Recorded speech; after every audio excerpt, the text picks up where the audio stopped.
ستارے کو کہتے ہیں، عربی زبان میں نجم ستارے کو کہا جاتا ہے۔ تو اس ستاروں کے حال احوال اور گردش کی بنیاد پر علم نجوم کی بنیاد رکھی گئی۔ اسی وجہ سے نجومی کہا جاتا ہے کہ فلاں بندہ نجومی ہے، یعنی اندازہ لگاتا ہے گردش کو، حال احوال کو دیکھ کر، ستاروں کے حالات کو جان کر۔ نجومی اس کے دربار میں بیٹھا رہا کرتے تھے، خواب اس نے سنایا نجومیوں، کاہنوں، جادوگروں کو، انہوں نے تعبیر بتائی، تیری سلطنت میں عن قریب ایک بچہ ایسا پیدا ہونے والا ہے کہ اس کے پیدا ہوتے ہی تیری بادشاہی کا سورج ہمیشہ کے لیے غروب ہو جائے گا۔ اس نے باشندے کارندے، اپنے ورکر سپاہی، فوجوں کی فوجیں، گاؤں کریا کریا، گلی گلی، شہر شہر بھیجی، تلواریں چھرے پکڑا کر، کہ جس کے ہاں بیٹا بیٹی پیدا ہو، عموماً بیٹوں کو زیادہ قتل کروایا اس نے، بے گناہ معصوم شہید کروایا پیدائش کے وقت ہی۔ ایک تو آپ نے وہ واقعہ بھی سن رکھا ہے نا، قرآن میں ہے حضرت موسیٰ کے زمانے کا فرعون کا، کہ حضرت موسیٰ کیسے فرعون کے زمانے میں پالے گئے، بڑھائے گئے، تربیت فرمائی گئی، اور اللہ نے اپنے نبی کو کیسے حفاظت کے ساتھ پروان چڑھایا۔ سیم اسی طرح 4000 سال پہلے کم و بیش حضرت ابراہیم کی پیدائش کے وقت بھی یہی ہوا تھا کہ نمرود نے اپنے باشندے اور کرندوں کو چھوڑا اور کہا کہ جاؤ گلی گلی جہاں کوئی بچہ پیدا ہو میری سلطنت میں کہیں بھی، اس کو پیدا ہوتے ہی پٹخ کر زمین پر مار دیا جائے، اس کو فوراً قتل کر دیا جائے، ذبح کر دیا جائے۔ ایک روایت کے مطابق 12000 تاریخی روایات ہیں، مختلف روایات ہیں، ایک روایت کے مطابق 80,000 بچوں کو بے گناہ قتل کیا گیا، 80,000 معصوم بچوں کو نمرود کے حکم پر اس لیے قتل کروایا گیا کہ کل کو یہ بڑے ہو گئے تو ہمارے بادشاہ نمرود کی بادشاہی کو خطرہ لاحق ہوگا۔ بہرحال جناب سیدنا ابراہیم کی والدہ محترمہ حضرت ابراہیم کی اپنی جان، آپ کے شکم پاک میں، آپ کے بطن مبارک میں اللہ کے نبی کا نور آیا۔ حضرت سیدنا ابراہیم علیہ نبینا علیہ السلام، آپ کی پیدائش کا وقت، وہ خاص پین، وہ خاص درد، وہ خاص کنڈیشن جب فیل ہوئی آپ کو، آپ گھر سے باہر تشریف لے گئی کہ اگر گھر میں بچہ جنم دیا تو گھر میں فوجی آئیں گے نمرود بادشاہ کے، ایسا نہ ہو کہ میرے بیٹے کو نعوذ باللہ قتل کر دیا جائے، شہید کر دیا جائے بے گناہ۔ اللہ تعالیٰ نے ذہن بنایا، مائنڈ سیٹ فرمایا۔ اللہ کے پیارے پیغمبر حضرت ابراہیم کی والدہ محترمہ جناب حضرت آپ کا نام بتایا گیا تاریخ کی کتابوں میں، آپ گھر سے باہر نکلی، جنگلوں میں آئی، بیابان میں آئی، جنگل میں پہنچی، رب کریم نے نظام ایسا فرمایا، ایک غار ظاہر فرمائی، ایک غار کے اندر چھوڑ گئی۔ حضرت ابراہیم علیہ نبینا علیہ السلام بہت ساری چیزوں کو سکپ کر کے چھوڑ کر مختصر ٹائم کو بچاتے ہوئے اللہ کے پیغمبر حضرت ابراہیم علیہ نبینا علیہ السلام کی ولادت مبارک ہو گئی۔ جب دیکھا نورانی آنکھیں، خوبصورت آنکھیں، گھنگریالے بال، پیشانی سے چمکتا ہوا نور، نورانی چہرہ، ایسے لگتا تھا کہ جس طرح نبی آخر الزمان کی ولادت بھی اسی نور سے پیدا ہوئی۔ اللہ کے نبی حضرت ابراہیم علیہ نبینا علیہ السلام، آپ کی جب ولادت ہو گئی، آپ کی والدہ محترمہ نے آپ کو فیڈ کروایا، دودھ پلایا، خوراک کا حصہ عطا فرمایا۔ اللہ کے نبی کی پیاری والدہ حضرت ابراہیم کی امی جان اب باہر آئے، دیکھیں جنگل ہے، کوئی پاس نہیں ہے، کوئی انسان نہیں ہے، کھانے پینے کا انتظام نہیں ہے اپنے لیے، گھر واپس تشریف لائیں، کھجوریں کھائیں۔ جب گھر میں کچھ اپنا کھا پی لیا، فوراً ذہن میں خیال آیا جاؤں اپنے معصوم بیٹے کا حال اٹھاؤں، اس کا پتہ کروں، حال چال معلوم کروں۔ فوراً دوڑ کے واپس غار میں آئی، دیکھا اللہ کے نبی حضرت ابراہیم بالکل صحیح سلامت موجود ہیں، جنگلی درندے، پرندے، چرند وغیرہ ساری چیزیں موجود ہیں، پر کوئی چیز اللہ کے پیغمبر کو تکلیف نہیں پہنچا رہی۔ اب دوبارہ واپس گھر میں آئی، بچے کو دیکھ جایا کرتی، دن کے ایک وقت میں، شام کے وقت میں، پھر رات کو گھر میں، اسی طرح دن گزرتے گئے۔ حضرت سیدنا ابراہیم کی پرورش کا رب کائنات نے نظام ایسا فرمایا، جب چند دنوں تک ماں نے فیڈ کروایا، خطرہ زیادہ محسوس والدہ گھر میں زیادہ وقت دینے لگی، بچے کے پاس تھوڑا وقت۔ ایک دن جو آئی دیکھا اللہ کے پیغمبر حضرت ابراہیم اپنے دائیں ہاتھ کا انگوٹھا یا انگلی اپنے منہ میں رکھ کر چوس رہے ہیں۔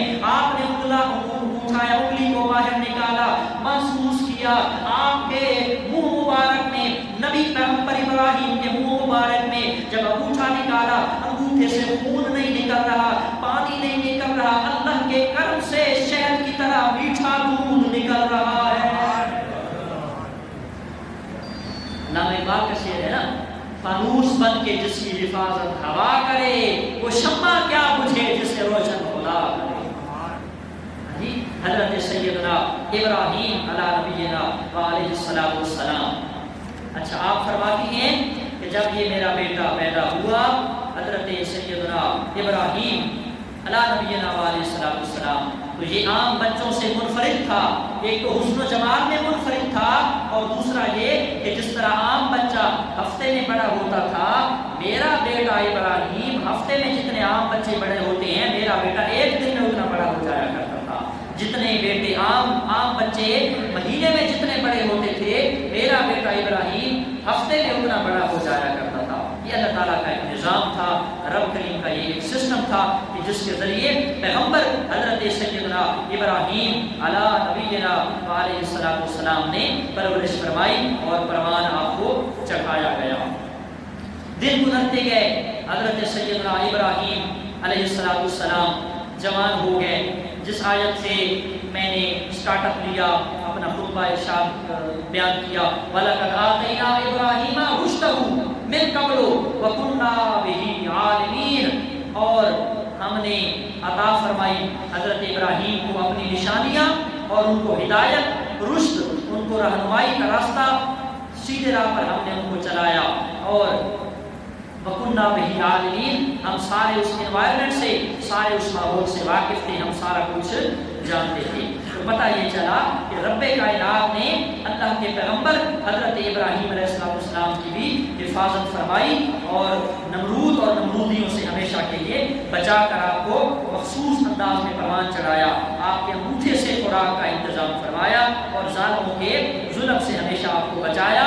کیوں نہ بچاتا اللہ کریم؟ کیونکہ یہی وہ مبارک خون تھا، یہی وہ نسل تھی جس نسل نے آ کر سب سے پہلے حضرت آدم اور حضرت نوح کے بعد خانہ کعبہ کو بھی تعمیر فرمانا تھا، اور انہی کی گود سے حضرت اسماعیل نے بھی آنا تھا، اسماعیل کی قربانی بھی ہونی تھی، اور اسی نسل اسماعیل سے، ذریت اسماعیل سے جناب محمد مصطفیٰ کا نور بھی پیدا فرمانا تھا۔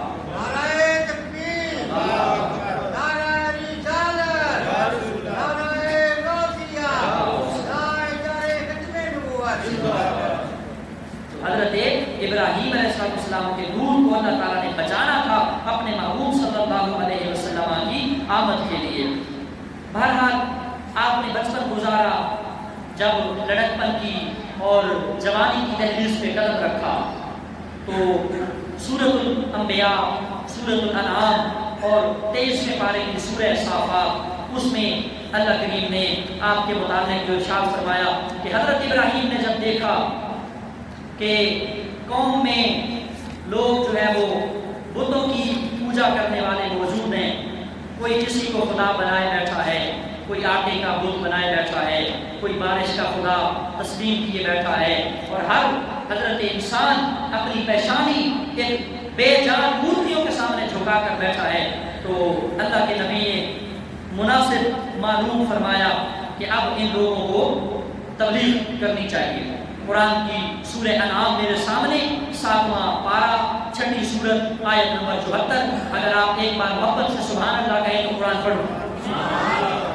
بسم اللہ الرحمن الرحیم، وَإِذْ قَالَ إِبْرَاهِيمُ لِأَبِيهِ آزَرَ أَتَتَّخِذُ أَصْنَامًا آلِهَةً إِنِّي أَرَاكَ وَقَوْمَكَ فِي ضَلَالٍ مُبِينٍ۔ اے پیارے نبی، وہ وقت یاد کیجئے جب حضرت ابراہیم نے اپنے چچا آزر کو تبلیغ فرمائی اور پوچھا اتتخذوا اصناما آلہۃ، تم ان کو معبود، ان کو خدا بنائے بیٹھے ہو۔ انی اراک وقومک فی ضلال مبین، میں دیکھ رہا ہوں گمراہی میں زندگی گزار رہے ہیں۔ حضرت ابراہیم علیہ السلام نے سب سے پہلے اپنے گھر اپنے چچا آزر سے تبلیغ کا آغاز فرمایا۔ ہمیں چاہیے کہ ہم اپنے گھر کو پہلے درست کریں۔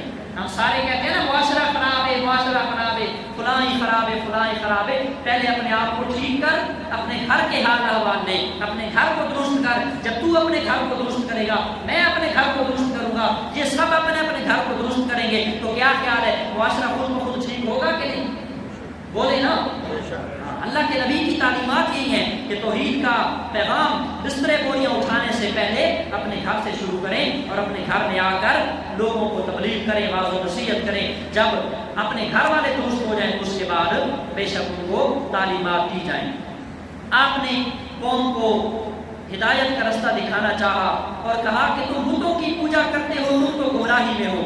اسی چیپٹر کو اللہ تعالیٰ نے آگے سورۃ الانبیاء میں بڑے واضح فصیح و بلیغ انداز میں بیان فرمایا۔ چند آیات ہم وہاں سے بھی پڑھ لیتے ہیں۔ حضرت ابراہیم علیہ السلام نے اپنے چچا کو کہا، اذ قال لأبیہ وقومہ، اپنے چچا اور اپنی قوم کو کہا، ما هذه التماثیل، یہ مورتیاں کیا ہیں، انتم لہا عاکفون، صبح شام ان کے گرد تم اعتکاف کرتے ہو اور ان کے گرد تم طواف کرتے ہو، اپنے سجدے پیشانیاں جھکاتے ہو۔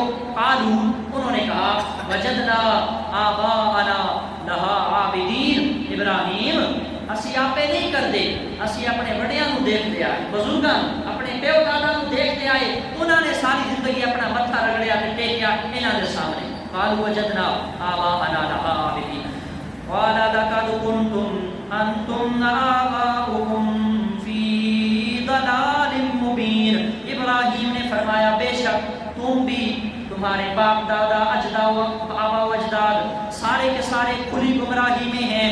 قالوا، کہنے لگے، اجئتنا بالحق ام انت من اللاعبین، شغل مذاق پہ کرتے ہو یا کوئی سچی گل لے کر آئے ہو؟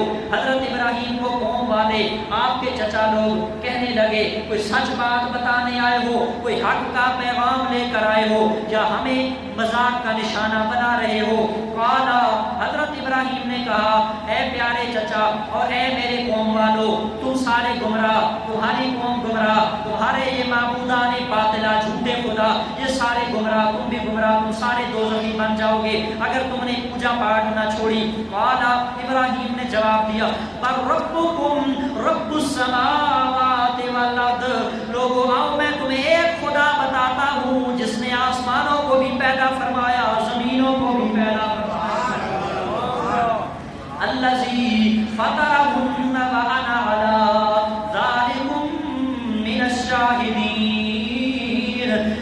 دیکھو لوگو، میں تمہارے پاس رب کی دلیل بن کے، گواہ بن کے آیا ہوں۔ قوم والے کہنے لگے، نہیں ہم ایسا نہیں کریں گے، ہم اپنے باپ دادا کا مذہب، ان کا مسلک، ان کا یہ دین نہیں چھوڑ سکتے، ہم اپنے بتوں کی پوجا نہیں چھوڑ سکتے۔ نسلوں سے، صدیوں سے، ہزاروں سینکڑوں سالوں سے ہمارے آبا و اجداد ان کی عبادت کرتے آئے۔ حضرت ابراہیم کو غصہ لگا، قوم والے کہنے لگے، ہمارا ایک میلہ ہوتا ہے، سالانہ ایک میلہ، جنہیں ساڑھے کو آج کل اللہ دے بعض نیک بندیاں دے ہی دربار سے لوگ میلہ کر دے۔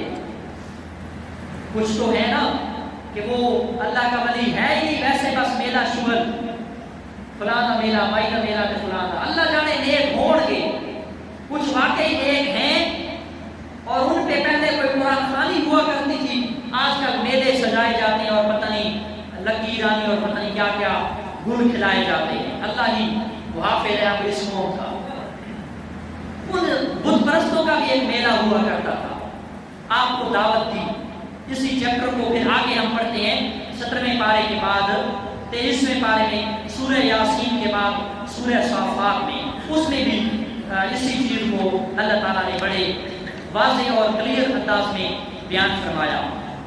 قوم والے کہنے لگے کہ آؤ، یہ کیا تم کہنے لگے کہ رب ہے آسمان بنانے والا، زمین بنانے والا، ہمیں تمہیں مارنے والا، زندہ کرنے والا، پیدا فرمانے والا، وہ کہاں ہے؟ اس کو کہو ذرا سامنے آئے، ہمارے تو جو خدا ہیں یہ سامنے کھڑے ہیں۔ وہ تھے نا، انہوں نے یوں ہاتھ لگایا، یہ دیکھو ہمارا خدا ہے، یہ ہمیں رزق دیتا ہے، یہ بیٹے دیتا ہے، یہ بیٹیاں دیتا ہے، اسی طرح کہنے لگے۔ یہ بارش برساتا ہے، یہ ہمارے 360 بت ہیں یا کئی ہزاروں کی تعداد میں، آٹے کا، لکڑی کا، سرمے کا، پتھر کا، ستو کا، پتہ نہیں کس کس چیز کو انہوں نے جھوٹا خدا بنا رکھا تھا۔ تو کہنے لگے ابراہیم تیرا خدا ہے تو اس کو کہو ذرا سامنے آئے۔ بہتی بہتی جاہلانہ بات، کہنے لگے یہ چھوڑو ساری باتیں، ہمارا ایک میلہ لگتا ہے، اس میلے میں آؤ، بڑی مٹھائیاں، بڑے لنگر اور بڑا سسٹم ہوتا ہے کھانے پینے کی اور موج مستی اور ہلڑ بازی ہوگی، تو آپ بھی آؤ، ذرا مینٹلی فریش ہو جاؤ گے، ذہن فریش کر لو گے، تازہ ہو جاؤ گے۔ ابراہیم علیہ السلام نے آسمان کی طرف دیکھا تو کہنے لگے حضرت ابراہیم نے ایفکن آلہۃ دون اللہ تريدون، کیا تم اللہ کے سوا بہتان باندھ کر جھوٹے خداؤں کا ارادہ کرتے ہو؟ فما ظنکم برب العالمین، رب العالمین کے بارے میں تمہارا کیا خیال ہے؟ تم رب کے بارے میں جھوٹ باندھ رہے ہو کہ وہ خدا نہیں ہے، ایک خدا نہیں ہے، کئی خدا ہیں۔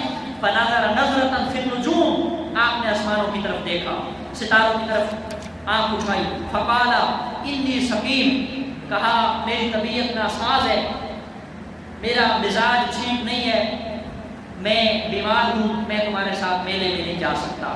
فتولوا عنہ مدبرین، انہوں نے بڑا انوائٹ کیا، دعوت پیش کی، آفر پیش کی، حضرت ابراہیم نے نہ جانا تھا نہ گئے۔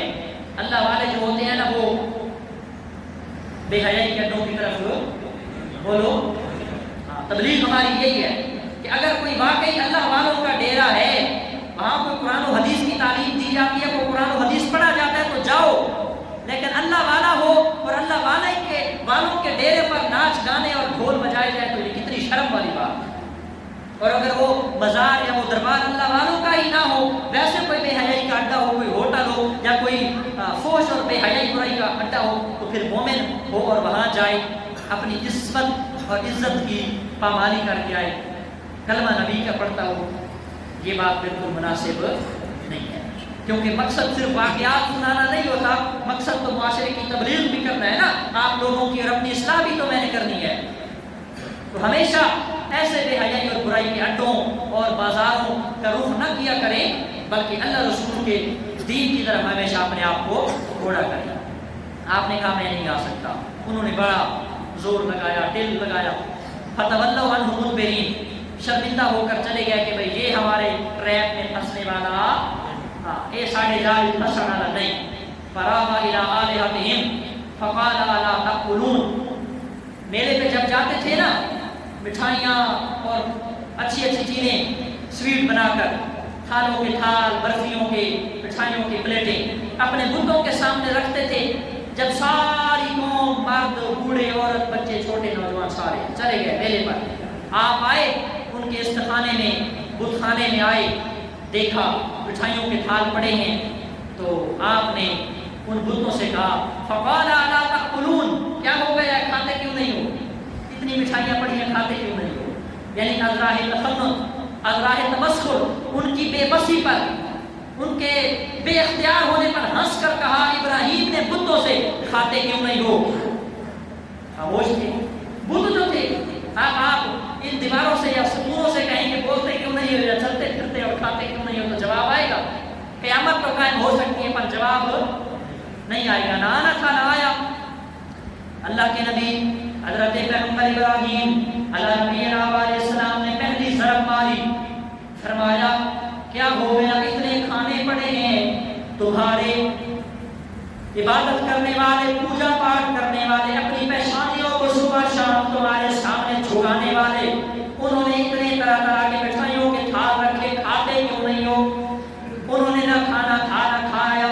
مالکم لا تنطقون، آپ نے فرمایا بولتے کیوں نہیں ہو؟ چلو کھاتے نہیں ہو، بولو تو صحیح، بتاؤ تو صحیح، گفتگو تو کرو، کوئی کلام تو کرو، پتہ تو چلے تم کیسے خدا ہو۔ فراغ علیہم ضربا بالیمین، گھر سے کڑھاڑا اٹھایا، ایک بھاری اوزار، ایک بڑا لوہے کا کڑھاڑا اٹھایا، آ کر کسی کی لات کو توڑا، کسی کے کان کو، کسی کے بازو کو توڑا، کسی بت کی آنکھ کو پھوڑا، کسی کے کان کو توڑا، کسی کا سر تن سے جدا کیا، ایک ایک بت کو پاش پاش کر دیا، ٹکڑے ٹکڑے کر دیا، ہر بت کو آپ نے زخمی کیا، پتھر کے، لکڑی کے، سونے کے، چاندی کے، سرمے کے، ہر ایک بت پر ضرب ماری، بڑے کڑھاڑے کے ساتھ چوٹ کر دیا، مٹھائیوں کے تھال برتن بکھرے پڑے ہیں. کیا ہوا؟ فَأَقْبَلُوا إِلَيْهِ يَزِفُّونَ. جب قوم والے واپس آئے اپنا میلہ، بے حیائی برائی کے کام، اپنے ناچ گانے وغیرہ سے فری ہو کر اپنے بت خانے میں آئے. ان کا طریقہ، ان کا ٹرینڈ، سویلائزیشن یہی تھی کہ جب جاتے تھے تو بتوں کی پوجا کر کے مٹھائیوں کے تھال رکھ کر جب واپس میلے سے آتے تھے پھر ان کی بارگاہ میں حاضری دیتے تھے، سلامی پیش کرتے تھے. مٹھائیاں جو بچی پڑی ہوتی تھی کیونکہ انہوں نے جو کھانی نہیں ہوتی تھی وہ کھانے لگ جاتے تھے، برکت والا سمجھ کر کھانا. جب قوم والے واپس آئے ساری مٹھائیاں خراب، سارے تھال بکھرے پڑے ہیں، ایک ایک بت کا لرزہ لرزہ، ٹکڑا ٹکڑا، ریلا ریلا ہویا پڑا.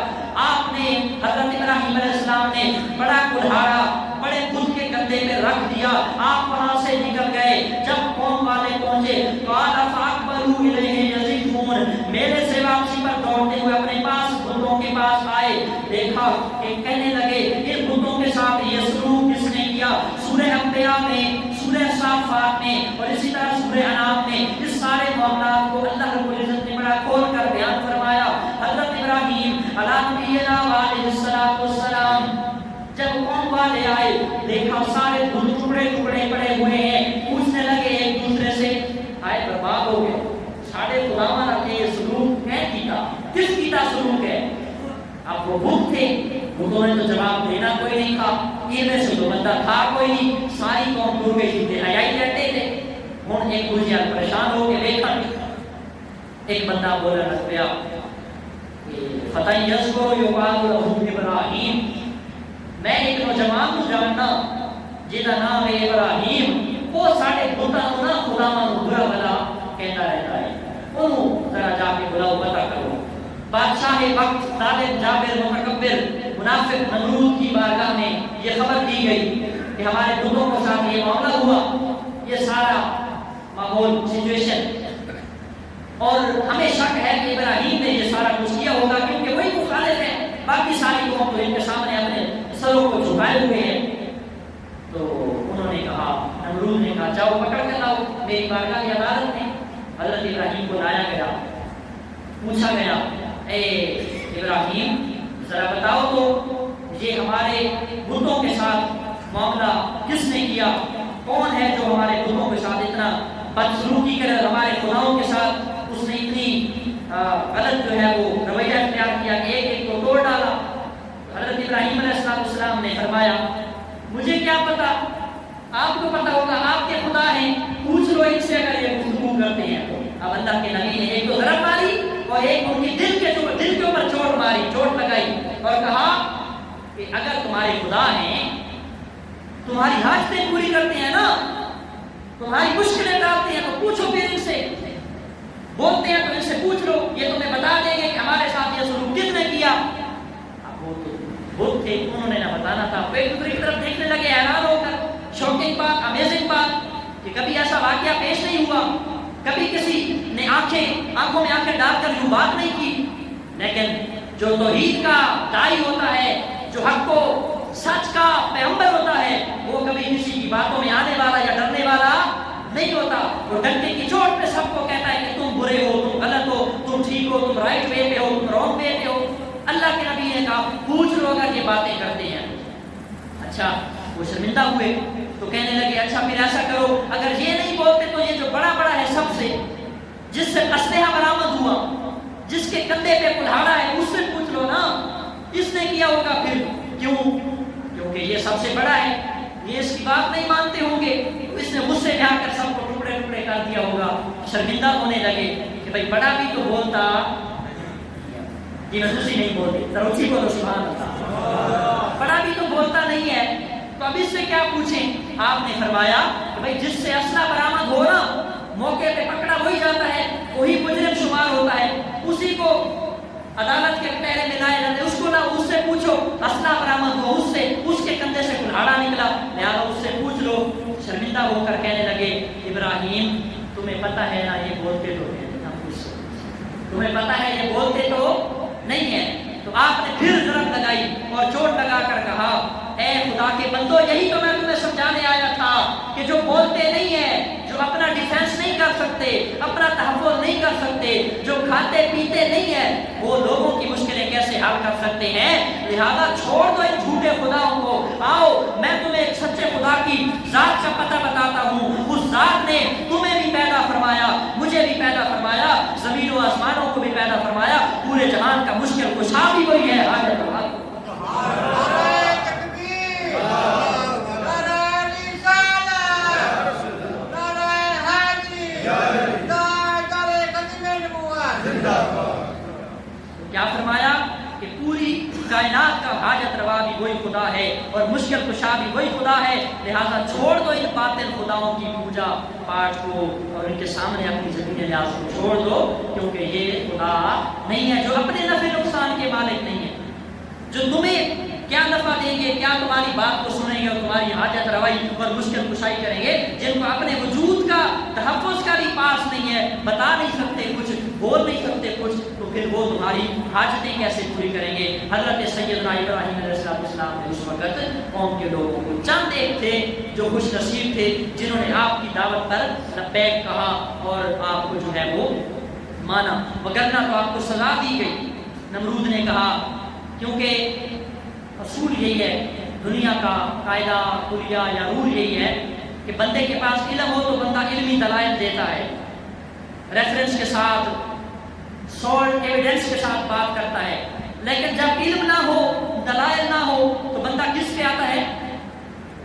ہاتھا پائی پہ آتا ہے، گریبان پکڑنے پہ آتا ہے، کیونکہ اس کے پاس کوئی علم ہے نہیں، دلائل ہے نہیں۔ اب وہ تھے سارے جاہل، اپنے باپ دادا جیسے جہالت، گمراہی، تاریکی، ظلمت اور شرک میں، بت پرستی میں زندگی گزار کر آئے تھے، یہ بھی سارے ویسے کے ویسے تھے، ان کے پاس دلیلیں تھی کوئی نہ، تو کہنے لگے ایسا کرو، ادا مکو بنو، ادا بندوبست کرو۔ حضرت ابراہیم کے مخالف ہو گئے، انہوں نے کہا ایسا کرتے ہیں، اللہ کے اس نام لیوا دائی کو، توحید کے علم بردار کو جو کہتا ہے ایک خدا ہے، انہوں نے کہا کہ آپ اس ایک کو نا، ہم اتنے ساری قوم ہیں ہزاروں کی تعداد میں، اس کو زندہ آگ میں جلاتے ہیں، زندہ آگ میں جلاتے ہیں۔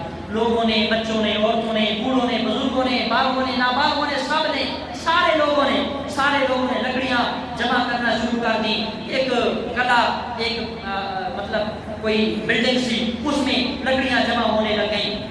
لوگوں نے منتیں مانی اور کہا کہ ہم لکڑیاں دیں گے، ہمارا فلاں کام ہو جائے، ہمارے بتوں کو برا بھلا توڑنے والا، بتوں کو پاش کرنے والا اور ہمارے خداؤں کو جھوٹا کہنے والا، اس کو ہم جلائیں گے، ہماری فلاں منت فلاں یہ پوری ہو جائے۔ جس طرح باطل عقیدے آج بھی ہیں کہ مزاروں پہ لوگ جاتے ہیں، اللہ والوں کے درباروں پہ جاتے ہیں، کوئی تالے باندھ رہا ہے، کوئی دھاگے باندھ رہا ہے، کوئی کنگن پیش کر رہا ہے، کوئی کیا کر رہا ہے، کوئی کیا کر رہا ہے، حالانکہ یہ ساری توہمات ہیں، دین میں ان کا کوئی کنسیپٹ نہیں ہے، یہ ساری آئیڈیالوجی پتہ نہیں کہاں سے آئی ہے، یہ جہالت ہے، یہ کوئی علم نہیں ہے کہ تالے بند ہوتے، کڑے بند ہوتے، لاکھ ہوتے، گردنج پاؤ کوئی چیز آتے، ہتھا میں کڑے پاؤ، یہ سب کچھ ہے بس جہالت کا۔ انہوں نے کہا لکڑیاں ہم جمع کریں گے، لکڑیاں جمع ہو گئیں اور ایک بہت بڑی بلڈنگ 4 دیواری، اس کے اندر آتش جلائی گئی، آگ جلائی گئی، اور پیغمبر وقت حضرت ابو الانبیاء حضرت ابراہیم علیہ السلام کو اس آگ میں ڈالنے کا پلان کیا گیا۔ نمرود نے کہا اس کو زندہ آگ میں جلایا جائے۔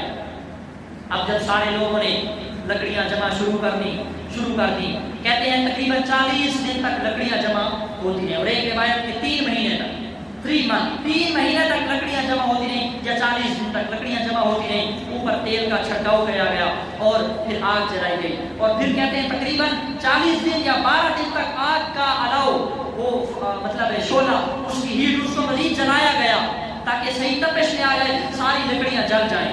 جب ساری لکڑیاں جل گئیں، اب وہ اتنی تیز آگ تھی کہ اگر دور دور آسمانوں سے بھی کوئی اڑتا ہوا پرندہ گزرتا تو کیا کرتا؟